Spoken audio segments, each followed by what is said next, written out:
Hello बच्चों, कैसे हैं आप सब। आशा करती हूँ कि आप स्वस्थ होंगे, मस्त होंगे और अपनी पढ़ाई में व्यस्त होंगे। आपकी इसी पढ़ाई को आगे बढ़ाते हुए आज हम पढ़ने जा रहे हैं एक नया पाठ, एक नया चैप्टर, जिसका शीर्षक है चारुचंद की चंचल किरणें। बच्चों, ये एक सुंदर सी कविता है जिसमें क्या बताया गया है, चारुचंद्र यानी कि सुंदर चंद्रमा की जो किरणें हैं वो कैसी हैं, चंचल हैं, और उन्हीं के बारे में ये कविता लिखी गई है। तो बच्चों, सबसे पहले पाठ का परिचय ले लेते हैं। प्रकृति सदा परिवर्तनशील रहती है, बिना रुके बिना थके एक एक सुंदरतम दृश्य बुनते जाना ही प्रकृति का धर्म है। फिर हम क्यों रुक जाते हैं? रुको मत, प्रकृति से प्रेरणा लो और सबके दिलों में प्रकृति के समान माधुर्य घोलते हुए जीवन पथ पर बढ़ते चले जाओ। बच्चों, माधुर्य घोलना यानी कि मधुरता। सबके अंदर क्या करना है आपको?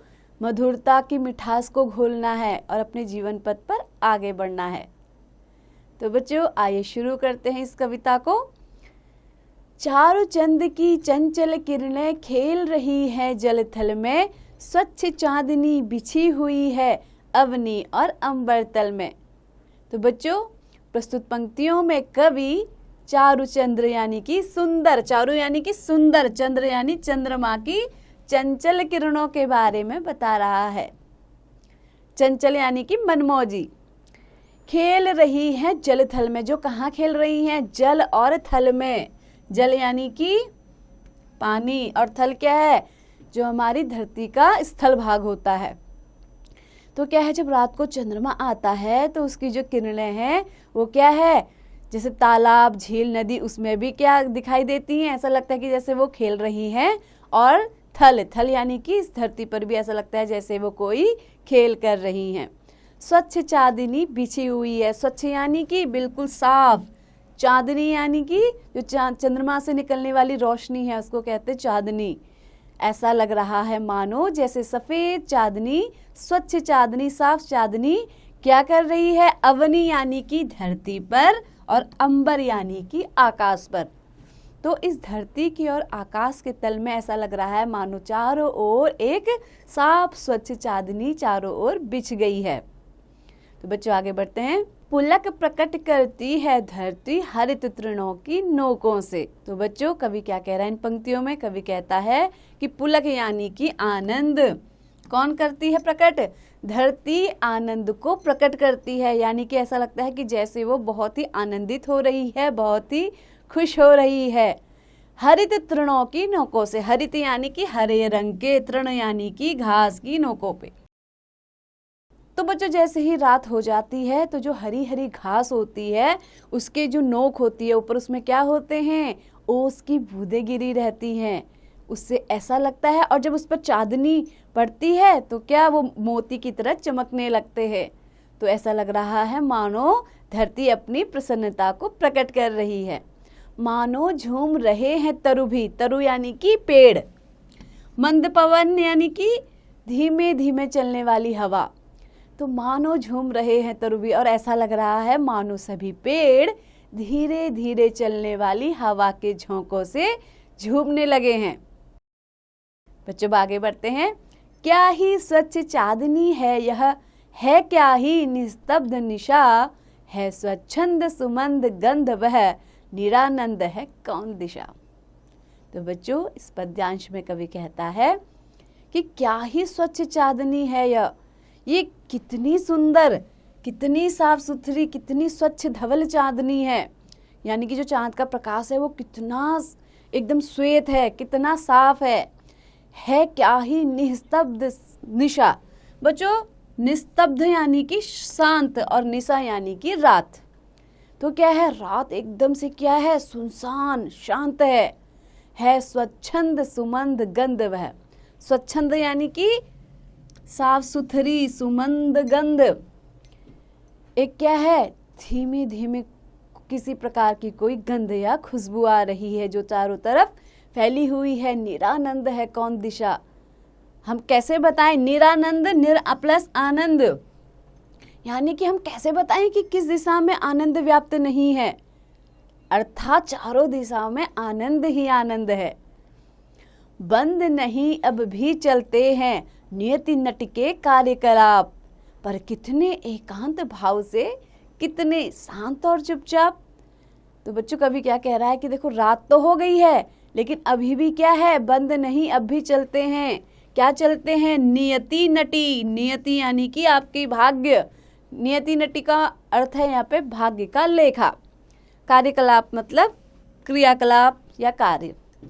तो रात हो गई है लेकिन अभी भी क्या कह रहे हैं? कवि कहता है कि अभी भी जो भाग्य के लेख हैं या जो नियति के जो कार्य हैं वो अभी भी खत्म नहीं हुए हैं, बंद नहीं हुए हैं, वो अभी भी लगातार चल रहे हैं।